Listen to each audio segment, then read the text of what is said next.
And back on to the Normandy we go.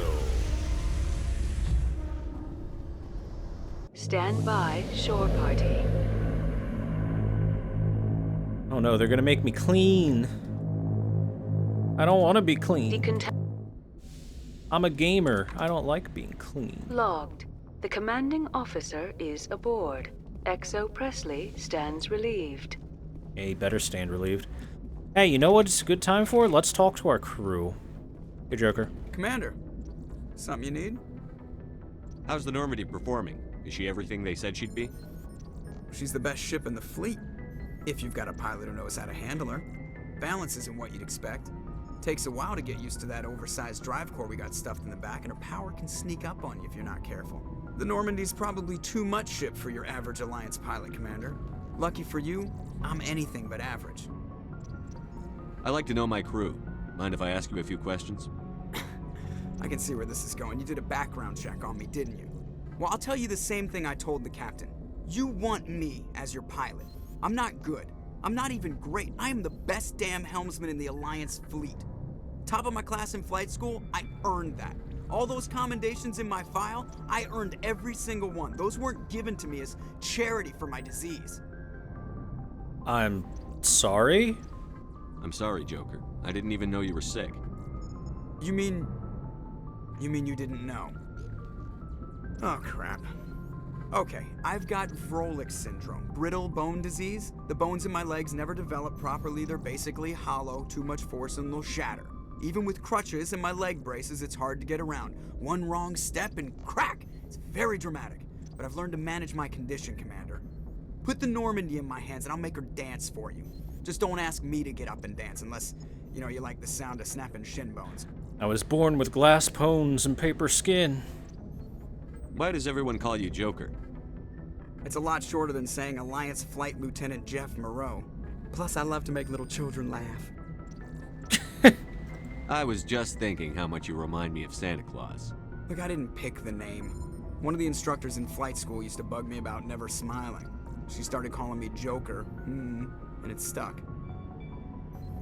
Why didn't you ever smile? Hey, I worked my ass off in flight school, Commander. The world's not gonna hand you anything if you go around grinning like an idiot. By the end of the year, I was the best pilot in the academy, even better than the instructors, and everybody knew it. They'd all got their asses kicked by the sickly kid with the creaky little legs. One guess who was smiling at graduation? Tell me about that disease. I need to know more about this Vrolik syndrome if I'm putting my ship in your hands. Yeah, of course you do. It's an extremely rare condition. Nobody knows exactly what causes it. Genetic, maybe. It's treatable, but there's no cure. They classify my case as moderate to severe. I was born with over a dozen fractures, hip, thighs, ankles. My bones were already breaking in the womb. 100 years ago, I wouldn't have survived past my first year. Lucky for me, modern medical science has turned me into a productive member of society. You're not gonna break a bone trying to fly the ship, are you? I don't fly with my feet, Commander, so I'm fine as long as I'm in this chair. I gotta be real careful when I get up to take a piss, though. I can do my job as well as anyone on the ship. Better, actually. So don't worry about it. Okay, chip on your soldier. Got it. I'm not trying to make you uncomfortable. Let's talk about something else. Whatever you want, Commander. How'd you end up joining the Alliance? Look, if you're looking for an inspirational tale of the crippled kid overcoming impossible odds, you're gonna be disappointed. My mother was a civilian contractor working for the Alliance. I basically grew up on the Arcturus station back when they were building up the fleets. Spend all that time around Alliance ships, there's a good chance you'll end up going to the Academy. Fair enough. I have to go. Alright, see ya. Alright, see. Hey, good talk, Joker. Maybe, chill out a little bit about the brittle bone syndrome you got going on.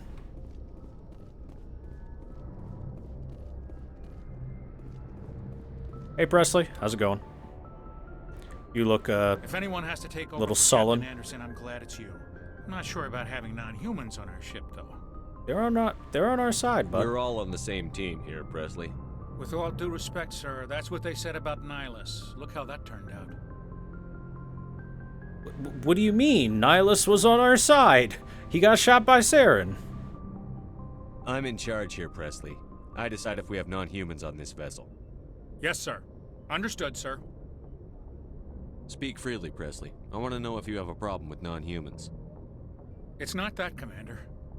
Humanity has always handled its own problems. Saren attacked one of our colonies. We should be the ones to stop him. We don't need their help. Some people think asking for help is a sign of weakness. That's just being stupid and stubborn. No matter how strong you are, allies can make you stronger. I guess so. Maybe I'm just stuck in the old ways of thinking. But don't worry, Commander. This won't be a problem. How did you end up assigned to the Normandy? I signed up with the Alliance as a navigator right out of school, following in my grandfather's footsteps, I guess. My first posting was on the Agincourt. We were one of the first reinforcements to arrive at Elysium after the Blitz hit. Those raiders were no match for an Alliance frigate. Of course, the only reason the colony was still standing was because of you, Commander. I can't believe you held out as long as you did. How did you end up on the Normandy? I got my officer's commission after Elysium. Must have made an impression on the right people. Captain asked for me when he was picking his crew. Carry on, Presley. Yes, sir. I got Paragon +2 and Renegade +2. I was, you know, just getting dialogue out there, but oh well. Little bit of Renegade never hurt anybody. Who did it? My God, my bar didn't go up. It stayed the same. Listen, motherfucker, if I say I want to bang aliens on this ship, you better believe that's what's gonna happen. Yes, sir. Sorry, sir. Yes, Commander? Is there something you need? Nothing new with you, go. Doc. Goodbye, Commander. Anything back here I can interact with now? Nope, doesn't look like it. Okay.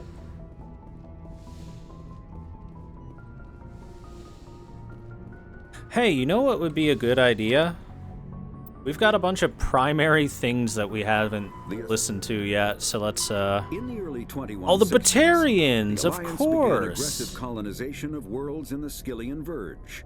Much Let's to the listen about dismay the of Batarians. who had been developing the region for several decades. In 2171, the Batarians petitioned the Council to declare the Verge a zone of Batarian interest. The Council refused, however, declaring unsettled worlds in the region open to human colonization. In protest, the Batarians closed their Citadel embassy and severed official diplomatic relations with the Council, effectively becoming a rogue state. They instigated a proxy war in the Verge by funneling money and weapons to criminal organizations, urging them to strike at human colonies. Hostilities peaked with the Skillian Blitz of 2176, an attack on the human capital of Elysium by Batarian-funded pirates and slavers. In 2178, the Alliance retaliated with a crushing assault on the moon of Torfin, long used as a staging base by Batarian-backed criminals. In the aftermath, the Batarians retreated into their own systems and are now rarely seen in Citadel space. Let me tell you about the Batarians, chat. Considering our background, the Batarians are the one that assaulted our homes and tried to capture us as slaves. Therefore, the Batarians get all the renegade options. The Citadel is an ancient deep space station, presumably constructed by the Protheans. Since the Prothean extinction, numerous species have come to call the Citadel home. Citadel space is an unofficial term referring to any region of space controlled by a species that acknowledges the authority of the Citadel Council. At first glance, it appears this territory encompasses most of the galaxy. In reality, however, less than 1% of the stars have been explored. Even Mass Effect FTL drive is slow relative to the volume of the galaxy. Galaxy Empty big. space and systems without suitable drive discharge sites are barriers to exploration. Only the mass relays allow ships to jump hundreds of light years in an instant, the key to expanding across an otherwise impassable galaxy. Whenever a new relay is activated, the destination system is rapidly developed. From that hub, FTL drive is used to expand to nearby star clusters. The result is a number of densely developed clusters, thinly spread across the vast expanse of space, connected by the mass relay network. I actually really like that. It appears that the territory controlled by the Citadel encompasses most of the galaxy, however, it's less than 1% of the stars. Galaxies are freaking huge. And it's nice that they point out that they're freaking huge. Pharos is a habitable world in the Attican Beta Cluster. Uncharted There worlds, are there we go. between 2 and 400 billion stars in the galaxy, and less than 1% of them have ever been visited or had their systems properly surveyed.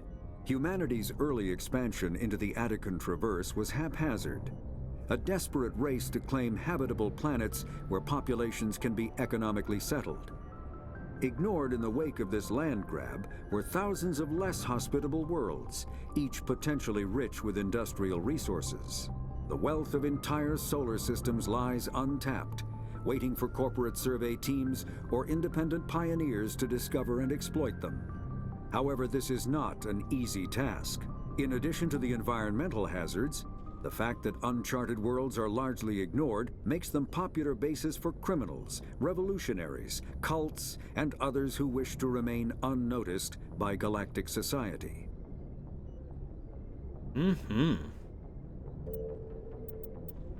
The Normandy is a prototype starship developed by the Human Systems Alliance with the assistance of the Citadel Council. It is optimized for scouting and reconnaissance missions in unstable regions using state-of-the-art stealth technology. For most ships, the heat generated through standard operations is easily detectable against the absolute zero background of space. The Normandy, however, is able to temporarily sink this heat within the hull.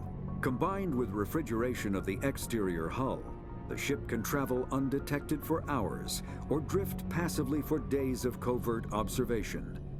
This is not without risk. The stored heat must eventually be radiated, or it will build to levels capable of cooking the crew alive.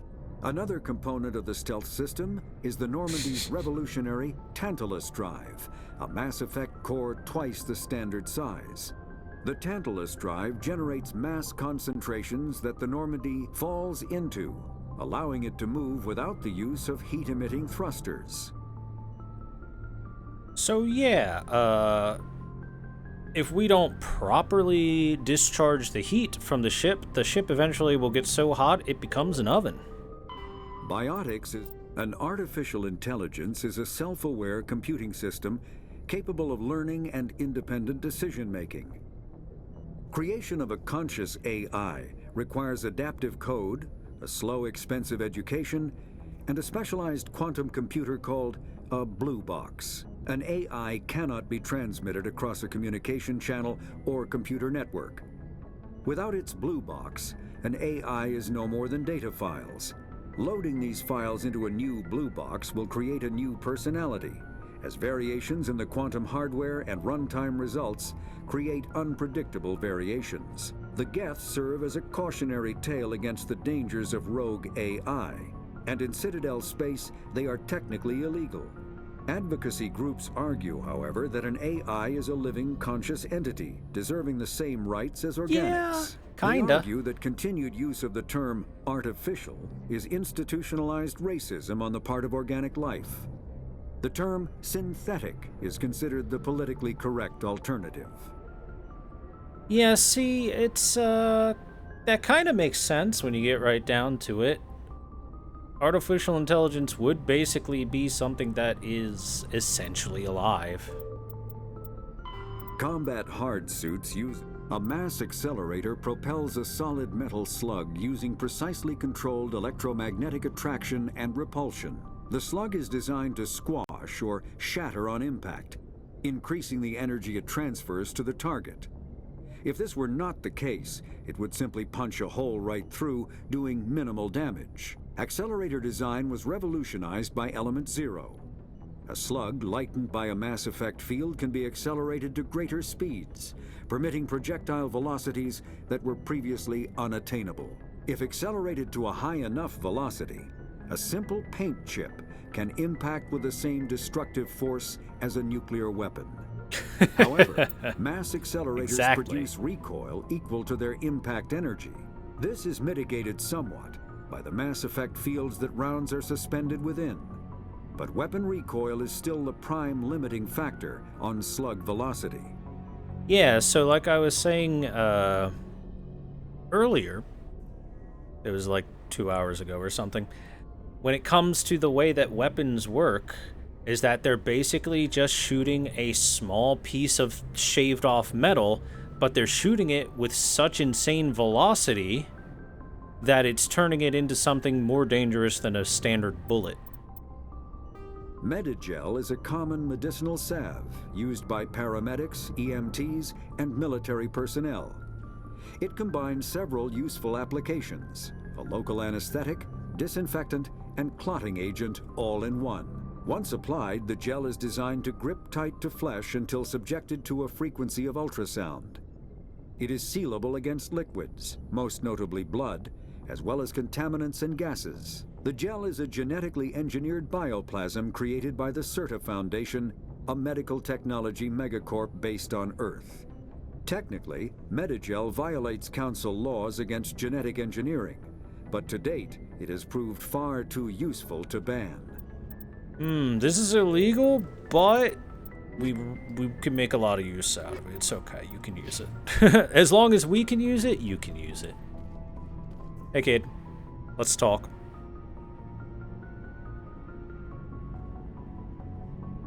Anything you need, Commander? Just trying to get a sense of where the crew's at. Thoughts?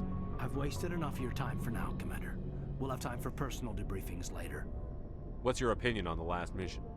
I don't see how we could have done things any better. At least not without getting to Eden Prime sooner.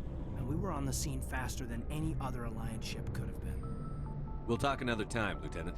Commander? Alright, we'll get more personal talks with Caden later. Do I got anything to do in here? I mean, it's my office now, technically, I guess, when you get right down to it. I'm the captain now. I am the captain here.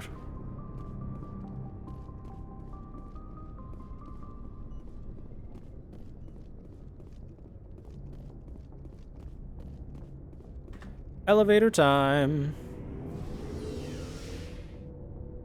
Let's head on down into the cargo hull, or the vehicle bay, I guess, engineering. There was no reason for us to come down here before, for the most part, because our party members weren't going to be... I mean, we didn't have any party members. This is where our aliens like to hang.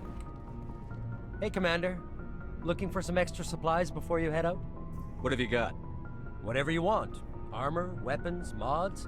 It's not standard Alliance issue, but that's not necessarily a bad thing. Well, as long as you don't mind paying for it. Why should I pay you for my weapons and armor? My stuff doesn't come from the Alliance. I have to purchase it myself, and it's not cheap.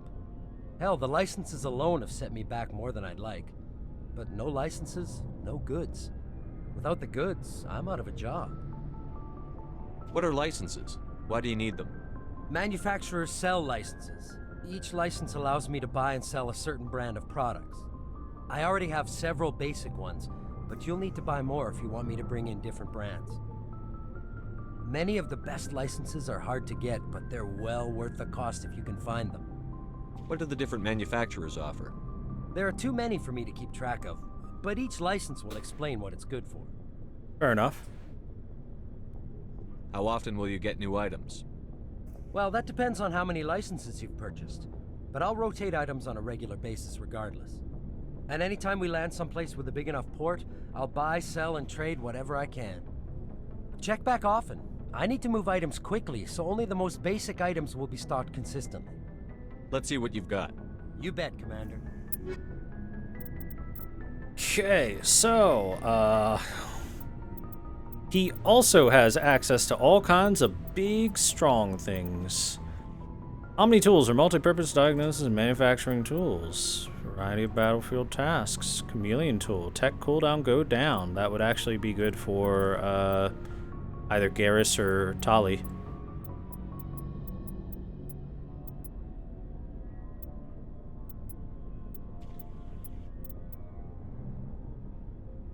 Okay, duelist with big shields. That'd be really nice.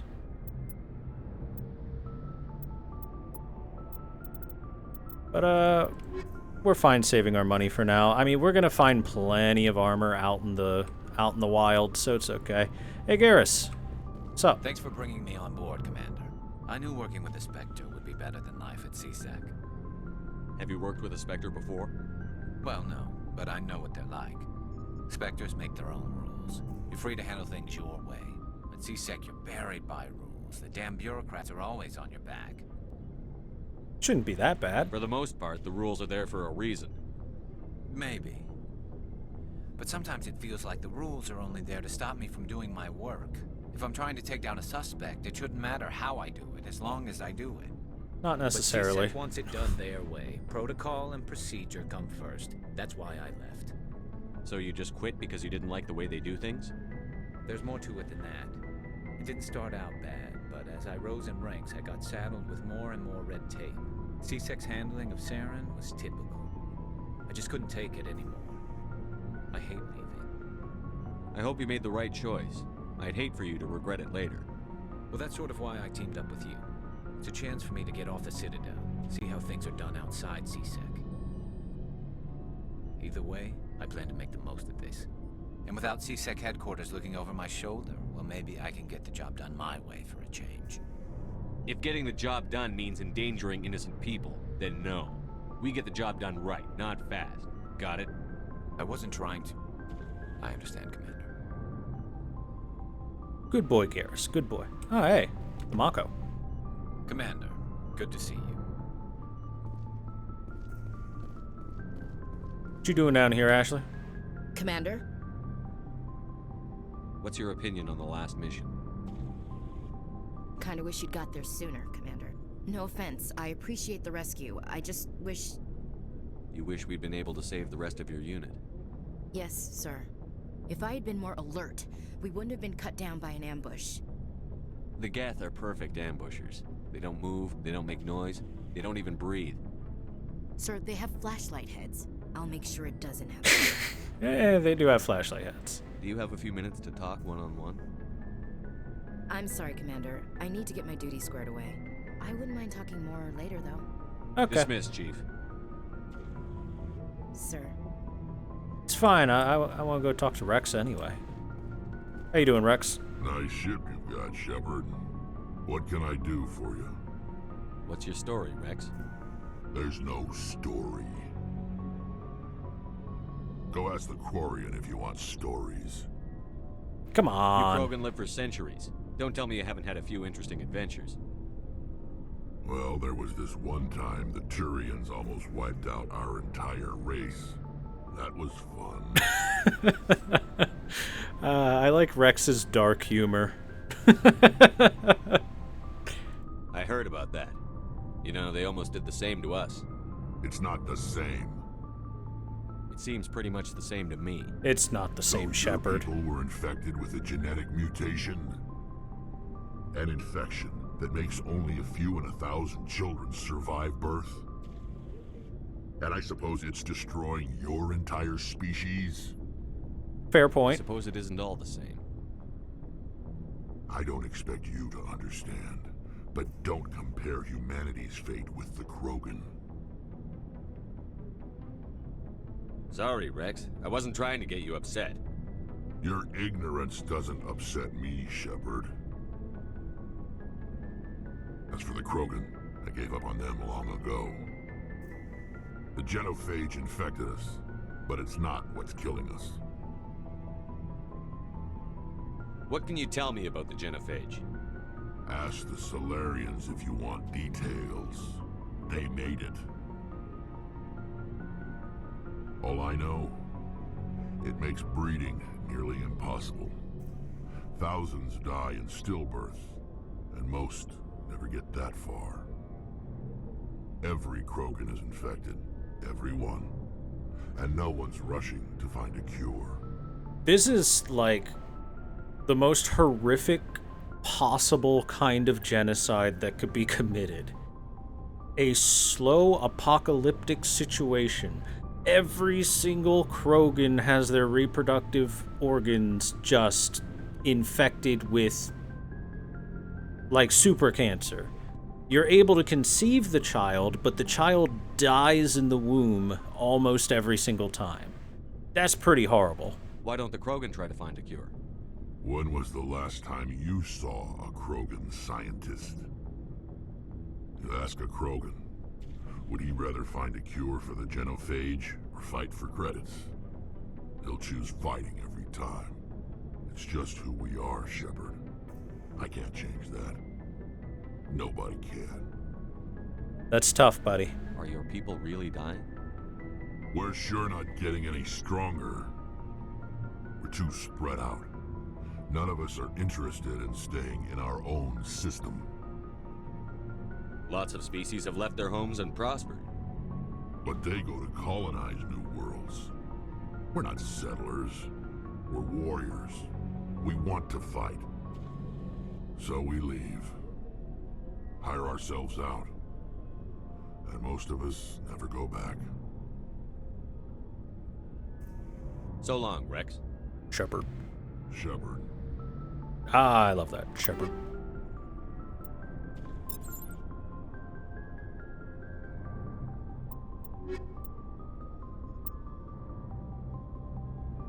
They're about to destroy everything in the galaxy, though.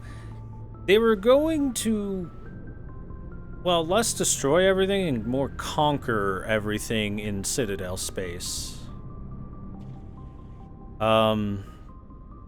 Either way, even if they wanted to cripple the fertility rates of the Krogan, they didn't have to do it in such a horrendous way that, yeah, you can conceive the child, but the child will die inside the womb and you will have to deal with that. That's kind of fucked. The Mako infantry fighting vehicle was designed for the System Alliance's frigates. Though the interior is cramped, an M35 That's like needlessly is small enough to be carried in the cargo bay and easily deployed on virtually any world. With its turreted 155mm mass accelerator and coaxially mounted machine gun, the Mako can provide a fire team with weapon support as well as mobility. Since Alliance Marines may be required to fight on any world, the Mako is environmentally sealed and equipped with microthrusters for use on low-gravity planetoids. The Mako is powered by a sealed hydrogen-oxygen fuel cell and includes a small Element Zero core. While not large enough to nullify the vehicle's mass, the core can reduce it enough to be safely airdropped. When used in conjunction with thrusters, it also allows the Mako to extricate itself from difficult terrain. AKA, you can go zoom. Biotics is the ability of Omni-tools are handheld devices that combine a computer microframe, sensor analysis pack, and manufacturing fabricator. Versatile and reliable, an Omni-tool can be used to analyze and adjust the functionality of most standard equipment, including weapons and armor, from a distance. The fabrication module can rapidly assemble small three-dimensional objects from common reusable industrial plastics, ceramics, and light alloys. This allows for field repairs and modifications to most standard items, as well as the reuse of salvaged equipment. Omni-tools are standard issue for soldiers and first-in colonists. The Omni-tool.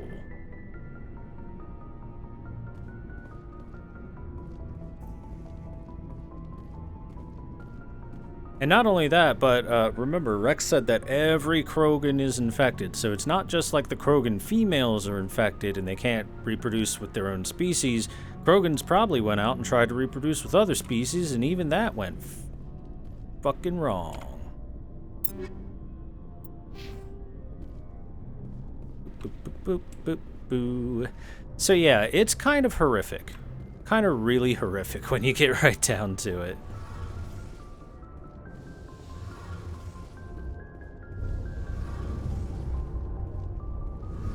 Sup, Adams? Hey, Commander, you know that Quarian Tally? She's been spending all her time down here asking me about our engines. I'll tell her to leave you alone. What? No, she's amazing. I wish my guys were half as smart as she is. Give her a month on board and she'll know more about our engines than I do. She's got a real knack for technology, that one. I can see why you wanted her to come along. Yeah, she's cool. I figured she'd be a real asset to the team. You've got an eye for talent, Commander, but I'm guessing that's not why you came down here. Fill me in on the IES stealth systems. How does it work exactly? You can't hide a ship out in space. They emit too much heat and radiation. Too easy for sensors to pick them up, unless you find a way to capture those emissions. So our stealth systems trap the energy we give off in storage sinks built into the ship itself. No emissions to give away our location. Eventually the sinks have to be vented. More than a few hours silent running and they overheat. Cook us inside our own hull. So we're basically invisible to scans. There's no way for anyone to detect us? A visual scan can still pick us up. Anyone looking out a window can see us plain as day. But you have to be pretty close to get an actual visual out in space. Most vessels rely on scanners. As long as the stealth systems are engaged, they can't see us. Not unless we accelerate to FTL speeds. Why doesn't it work with faster-than-light travel? Cranking up the FTL blue shifts our emissions, pushes them into frequencies too high to capture in the sinks. As soon as we make the jump, it's like setting off a flare. Sensors can pick up our location whenever we enter or exit FTL flight, but for short-range missions, our stealth systems are amazing, and we've got the only one. I like that humans are the only ones that came up with the proper stealth systems for spaceships in their...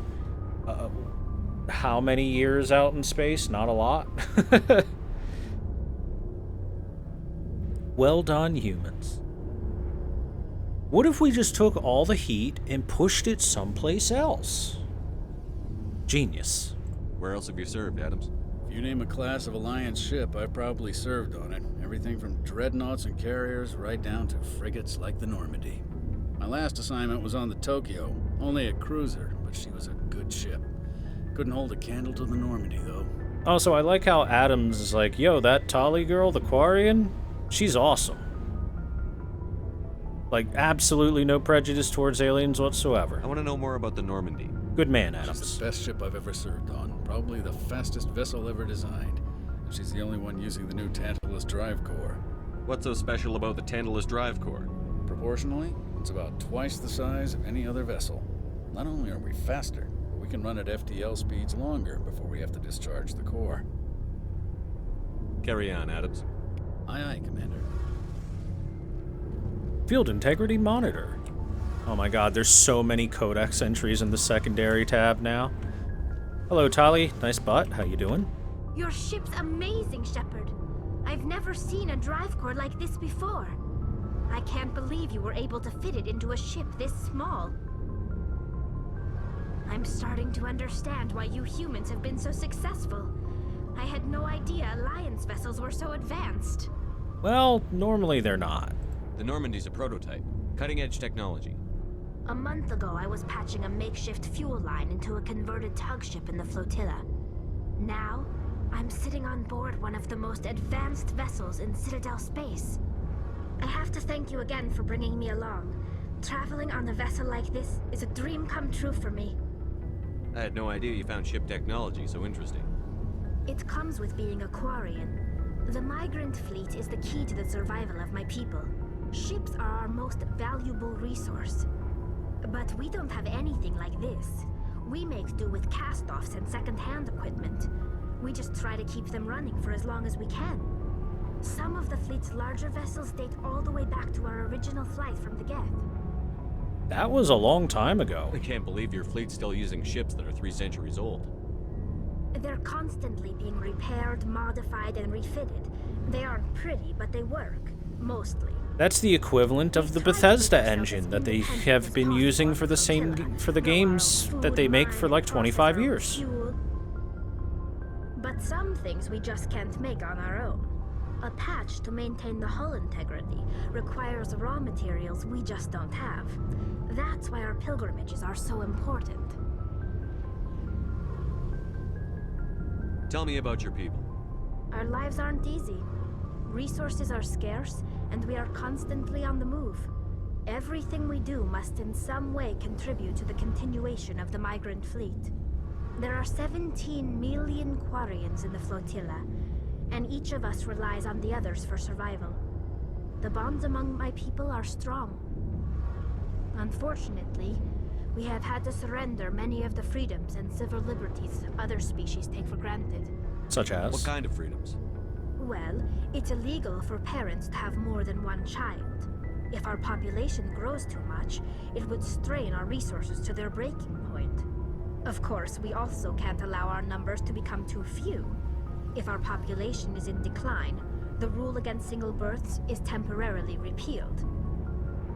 In extreme cases of population decline, incentives are even offered to encourage multiple births, though the Conclave hasn't had to take such measures in nearly a century. What's the Conclave? That's your government. The Conclave is our civilian branch of government. Each ship can elect a representative to serve on the Conclave and make decisions that affect the fleet as a whole. On matters that affect an individual ship, however, the captain has the final say.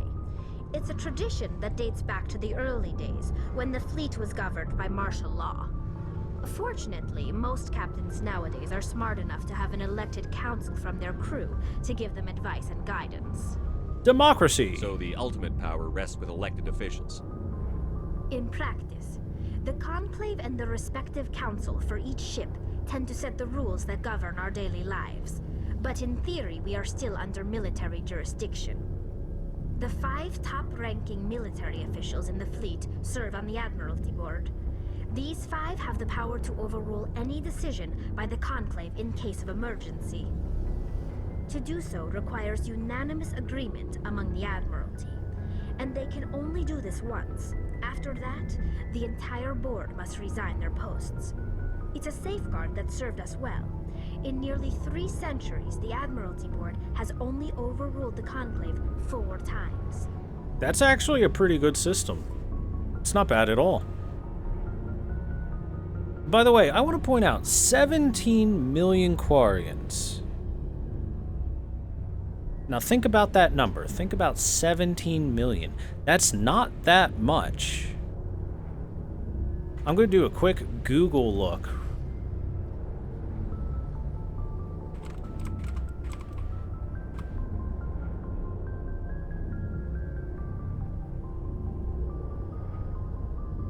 All right, New York by itself is like 20 million people.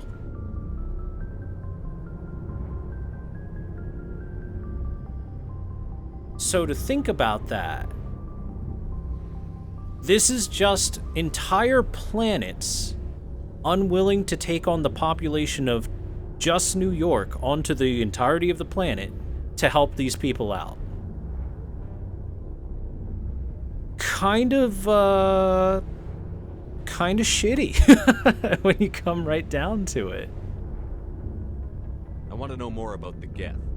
I doubt I can tell you anything you don't already know. It's been almost 3 centuries since they drove my people into exile.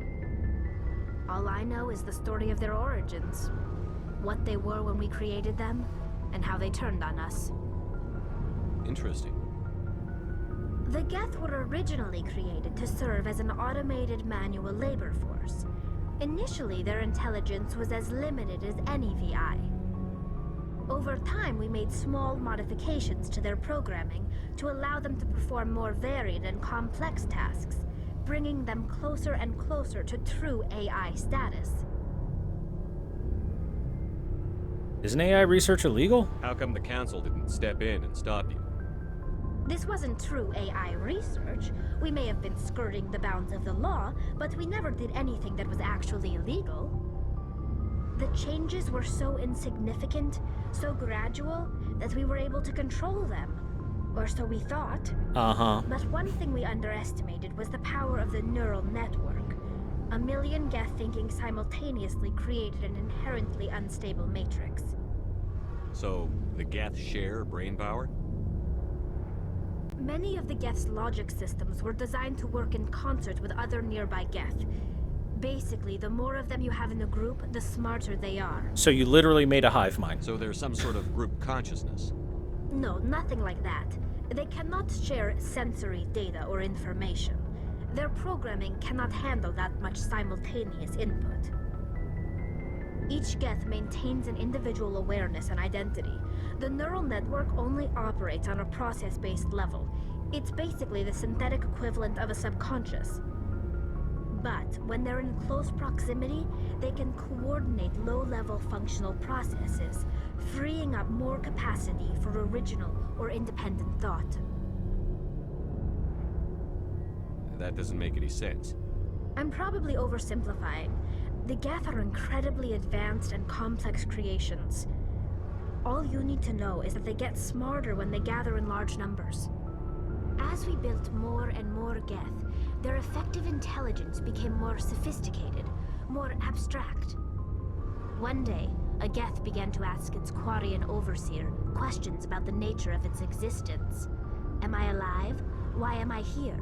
What is my purpose? Your purpose is to spread, is to deliver butter. This caused panic among my people.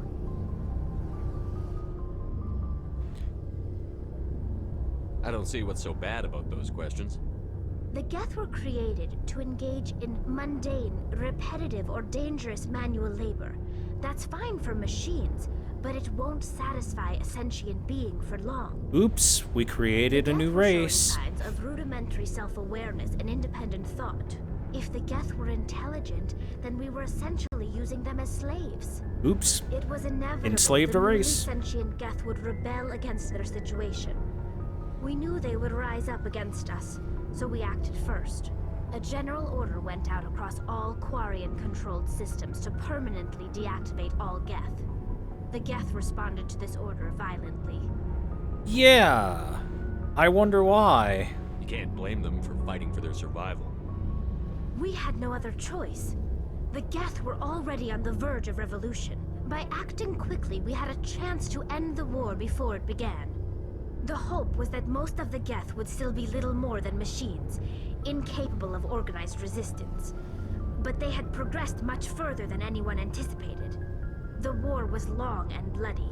Millions upon millions of Quarians died at their hands. In the end, we were forced to flee our own homeworld. We feared the Geth would pursue us, but they never came beyond the Veil. Now we drift through space, exile, searching for a way to reclaim what was once ours. So let me get this straight. You created a sentient race. You said, oh shit, we create a sentient race and have them working basically slave labor. And instead of trying to do any sort of negotiations with said sentient race, you decided the humane thing to do would be to murder the entire sentient race.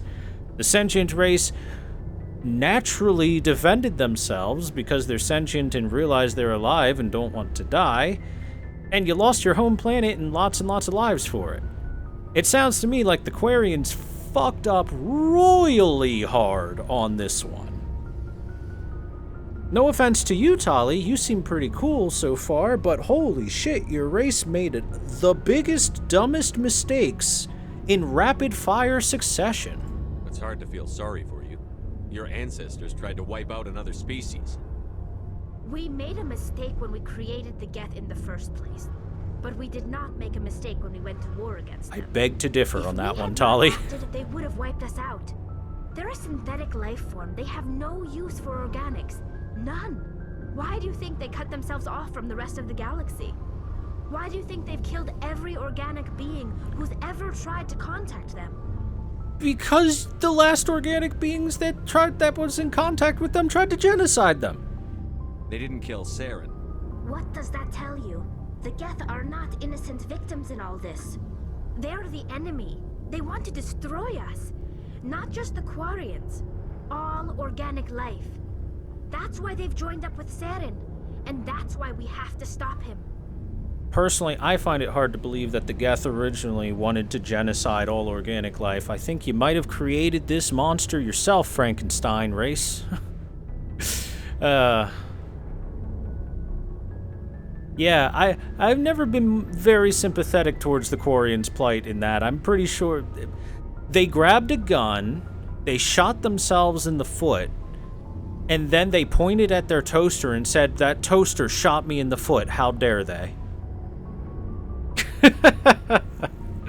Now, I understand there's like several hundred years worth of historical dogma imprinted upon Tali, so, you know, her being very against the Geth makes perfect sense, so there's that. But still.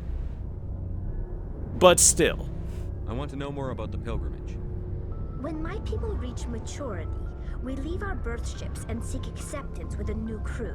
It's necessary to maintain genetic diversity among the fleet.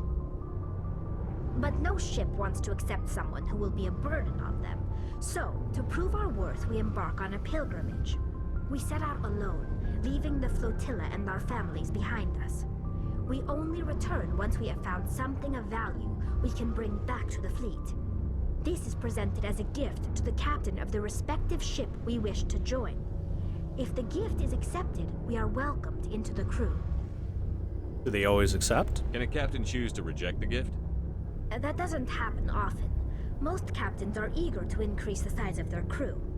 It increases their own standing in our society. Even when a gift is not particularly valuable, the captain usually accepts it out of a sense of tradition. However, there is a stigma to presenting a substandard gift.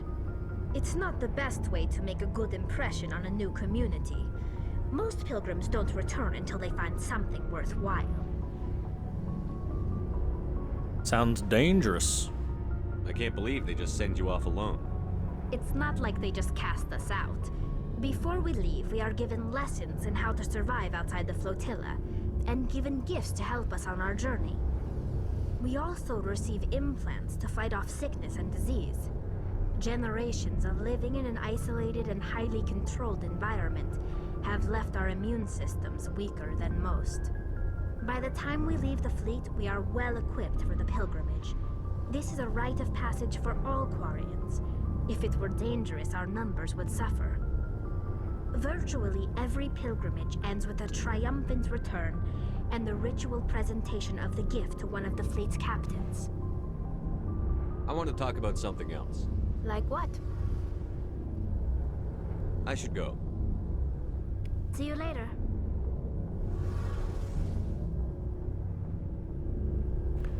So yeah, you know, that begs the question. Do Quarians always return to the flotilla? How often do Quarians decide to try and live life outside of the flotilla? Seemingly not very often, considering the pilgrimage is a rite of passage that pretty much everyone seems to go through in their society, but you gotta think it happens once in a while, right? Like they might find a life they can live outside of it. And yeah, someone in the chat asks, apparently terraforming a planet or finding an inhabitable planet isn't an option. The thing is that the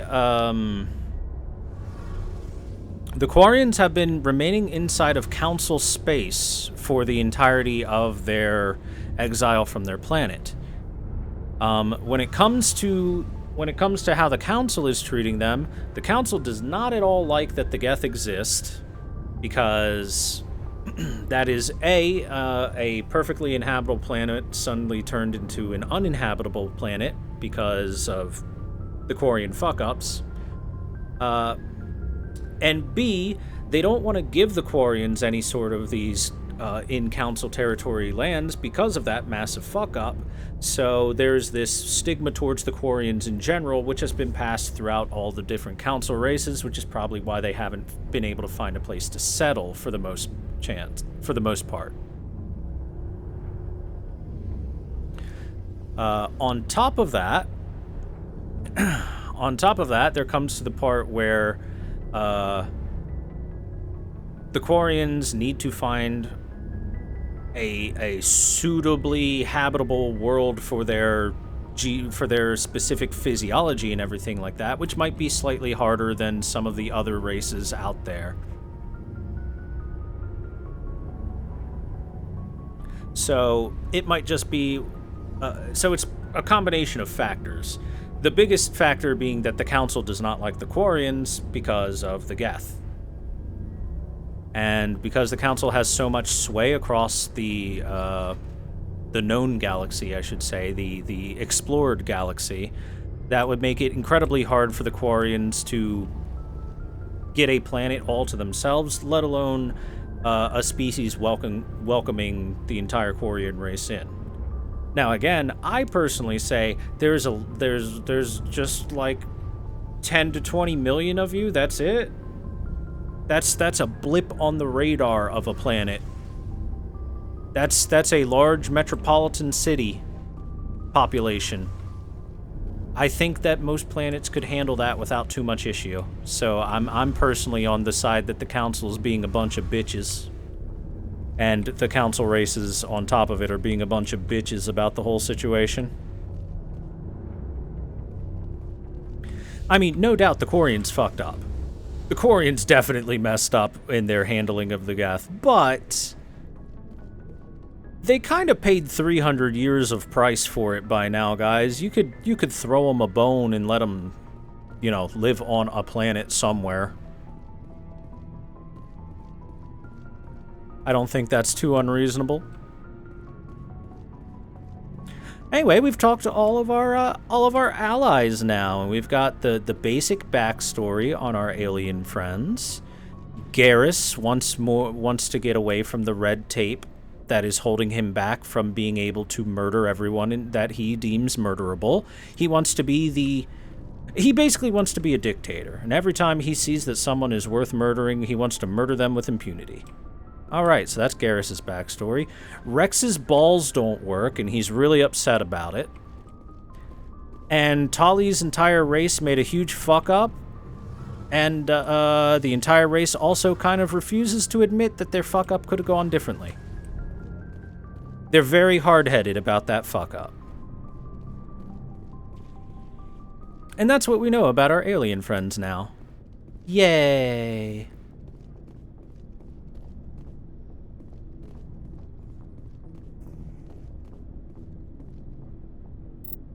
And with that, I think that's a pretty good stopping point for our first stream of this. We went 9 hours.